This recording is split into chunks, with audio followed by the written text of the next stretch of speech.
ओम शांति। 22 जुलाई 2022 के ईश्वरीय महावाक्य पहले सुनते हैं। मुरली के मुख्य पॉइंट्स। बाबा ने कहा, दुनिया में है आसुरी बंधन, तुम्हारा है ईश्वरीय संबंध। बंधन में दुख होता, संबंध में सुख। तुम बेहद के बाप को याद करो तो यह दुख के बंधन कट जाएंगे और सुख के संबंध में चले जाएंगे। अब तुम्हें सारी दुनिया को भूल एक से बुद्धि योग लगाना है। मुख्य बात है पवित्र रहने की। तुम्हें घर बार नहीं छोड़ना, वह तो हद के सन्यासी छोड़ते हैं। बाबा ने कहा, 3 पैर पृथ्वी लेकर पाठशाला खोलो, फिर तो तुम सारे विश्व का मालिक बनते हो। तुम जानते हो बाप खुद मालिक नहीं बनते, तुमको बनाते हैं।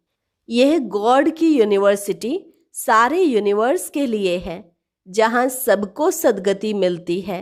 कल्प कल्प जब सारी यूनिवर्स दुखी हो जाती है, तब बाप आते हैं खिदमत करने। रावण भी कितना समर्थ है, तुम हमारे तरफ आते हो, रावण फिर खींच लेता है। यह माया बड़ी दुस्सर है जो तुमको दुख में ले जाती है। यह बेहद की बॉक्सिंग है। इस बॉक्सिंग में दोनों ही समर्थ हैं, लेकिन तुम्हें माया रावण को जीतना है। ये स्मृति रखो, कल्प पहले भी हमने ही जीत पाई थी। और लास्ट में बाबा ने कहा, कोई बच्चे कहते हैं बाबा क्रोध आता है। बाबा कहते, अरे यह तो भूत है। तुमने 5 विकार दान में दे दिए, फिर दान में देकर अगर वापस लिए तो यह बहुत सताएंगे। 63 जन्म विकारों में गोते खाते आए हैं। अब एक जन्म पवित्र रहो, इसमें बहुत आमदनी है, जबरदस्त प्राप्ति है। और अब सुनते हैं महावाक्यों को विस्तार से। मुरली का सार। मीठे बच्चे, अब दुख के बंधनों से छूट सुख के संबंध में जाना है। इसलिए पुराने कर्म बंधन के हिसाब किताब सब चुकतू करने हैं। प्रश्न, इस युद्ध स्थल पर बेहद की बॉक्सिंग कौन सी है? बॉक्सिंग में विजय का आधार क्या है? उत्तर, माया रावण से तुम बच्चों की बेहद की बॉक्सिंग है। इसे ही मल्ल युद्ध कहा जाता है। इस बॉक्सिंग में विजयी बनने के लिए बुद्धि में रहे हमने कल्प कल्प जीत पाई है। माया रावण पर जीत पाने के लिए 5 भूतों का दान देना है। दान में देकर फिर कभी वापस नहीं लेना है। अगर दान देकर वापस लिया, काम क्रोध के वश हुए, तो सब भूत फिर सताने लगेंगे। गीत, एक तू जो मिला सारी दुनिया मिली। ओम शांति। यह रिकॉर्ड है जो बंधन से मुक्त हो संबंध में आए हैं। इस समय है माया का बंधन, इसको ही आसुरी बंधन कहा जाता है। अब तुम्हारा है ईश्वरीय संबंध। बंधन में है दुख, संबंध में है सुख।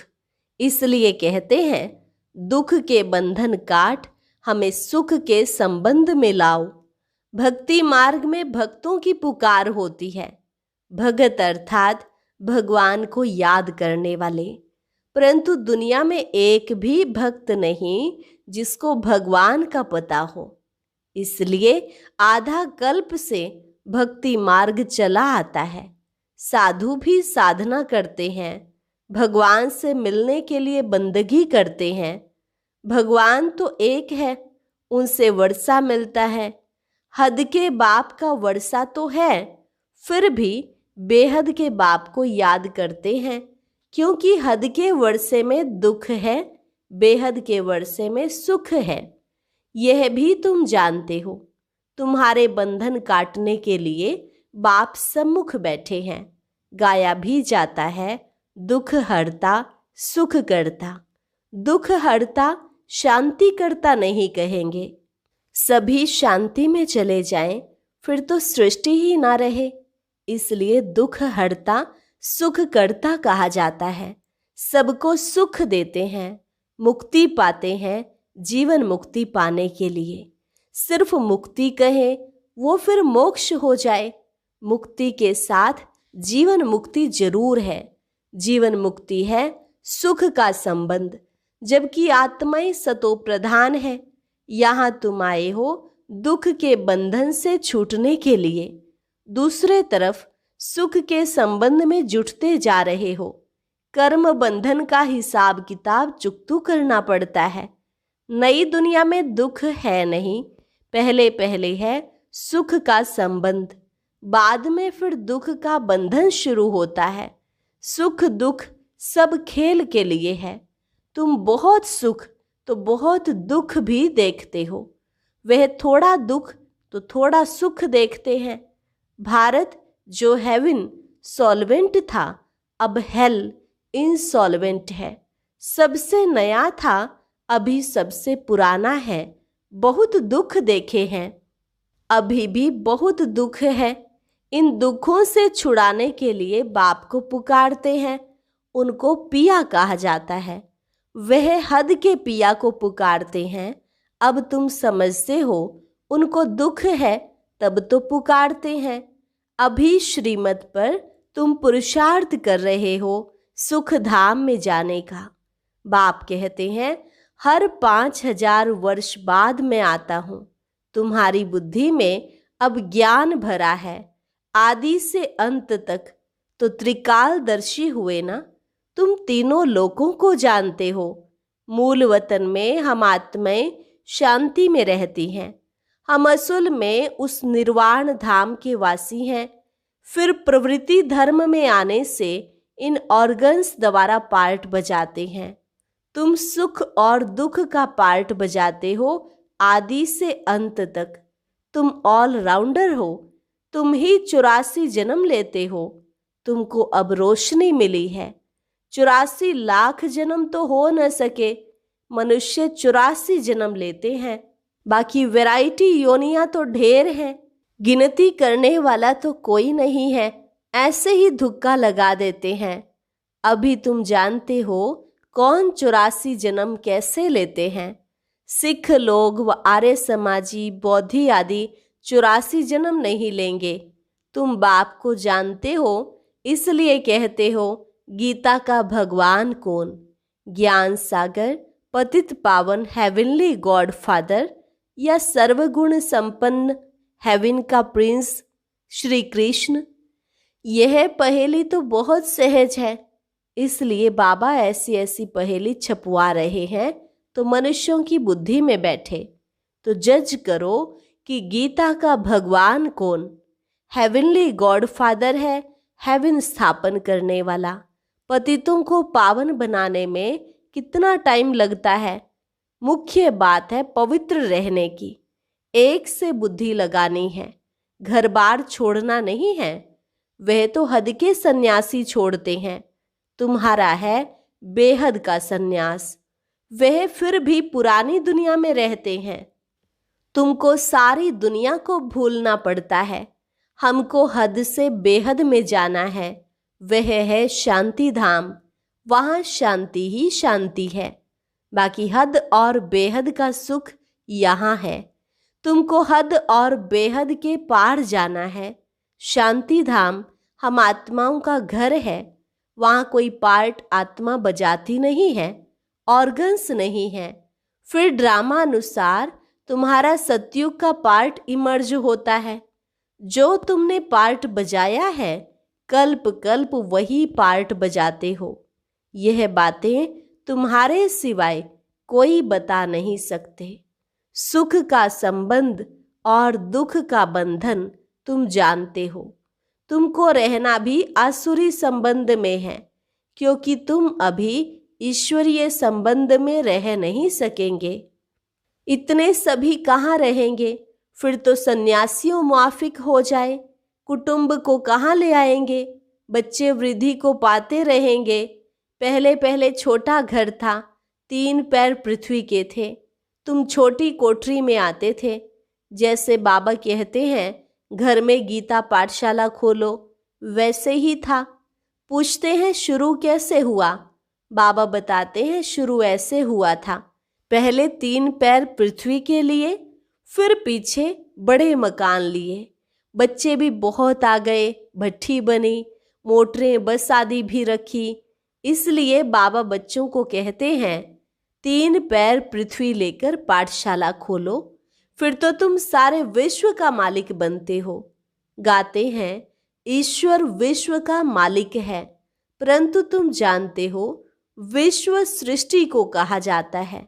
बाप तो मालिक बनते नहीं हैं, बाप तो आते हैं खिदमत सेवा करने, जब सारी यूनिवर्स दुखी होती है। यह गॉड की यूनिवर्सिटी सारे यूनिवर्स के लिए है, कॉलेज भी है, सबको सद्गति मिलती है, दुर्गति में भी जाते हैं ना।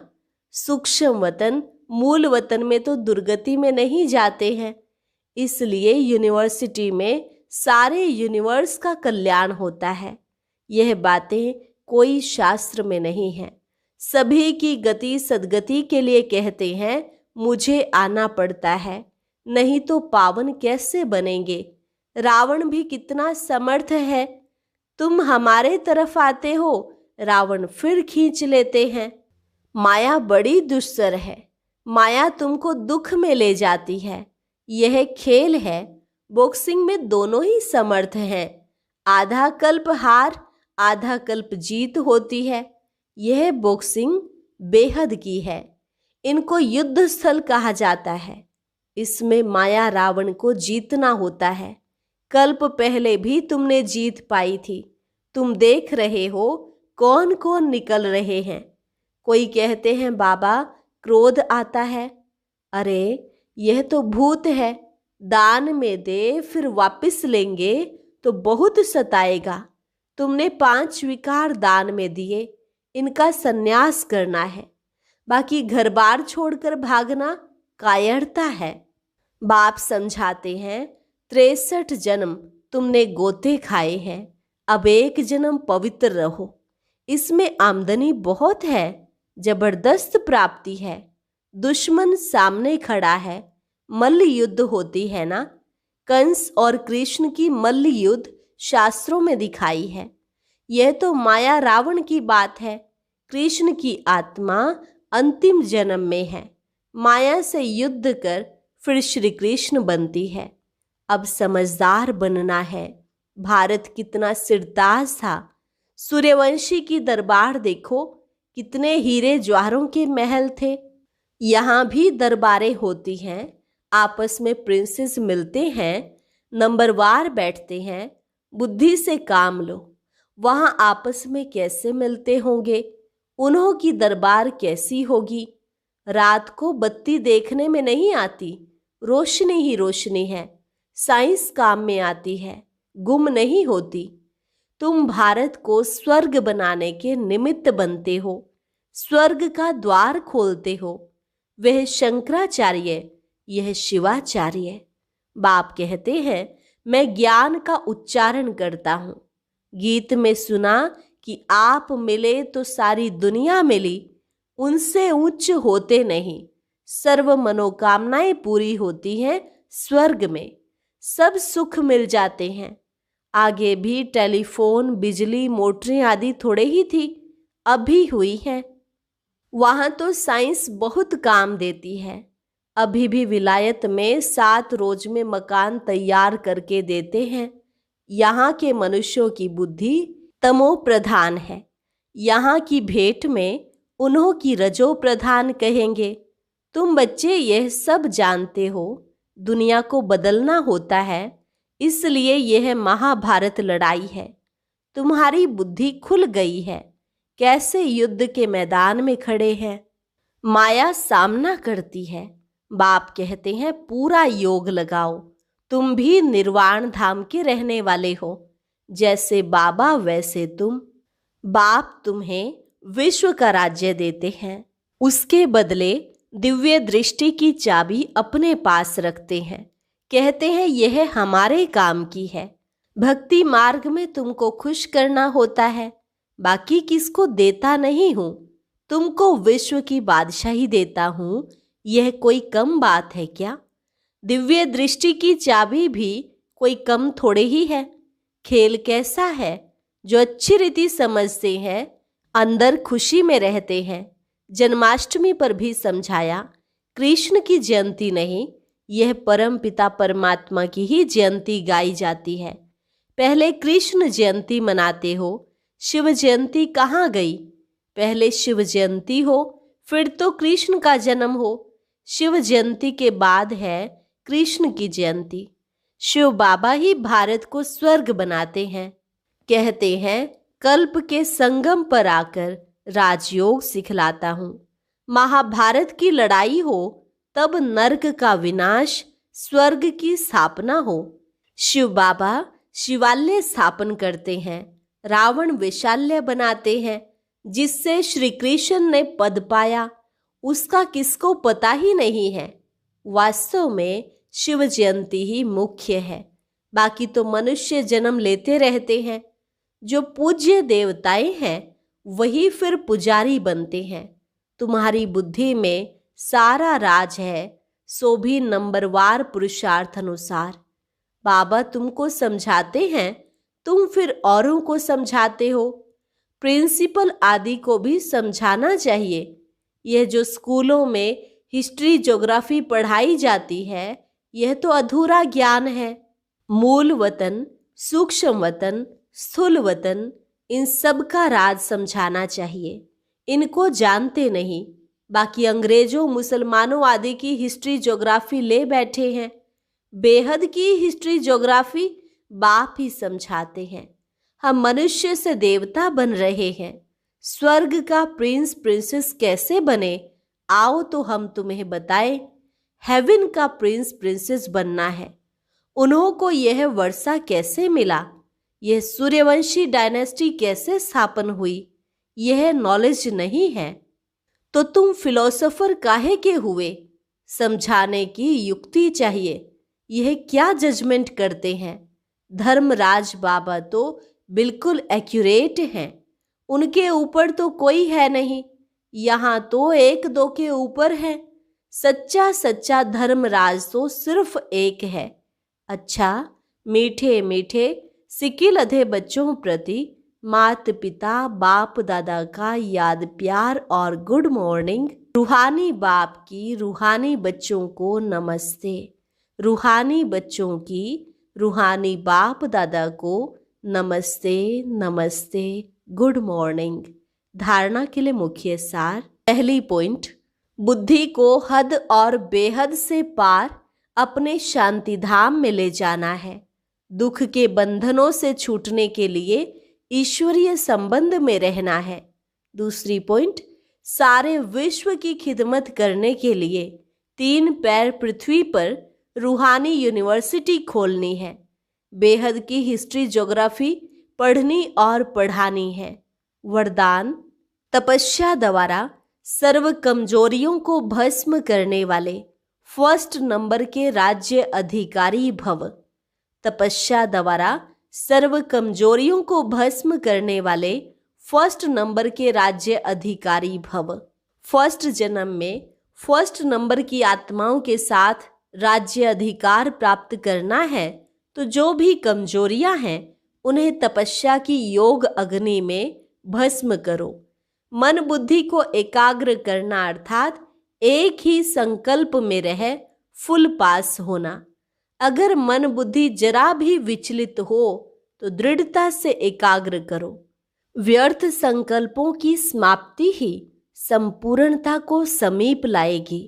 स्लोगन, समय को गिनती करने वाले नहीं, लेकिन बाप के व स्वयं के गुणों की गिनती कर संपन्न बनो। समय को गिनती करने वाले नहीं, लेकिन बाप के व स्वयं के गुणों की गिनती कर संपन्न बनो। अच्छा, और अब सुनते हैं आज का अव्यक्त ज्ञान मोती।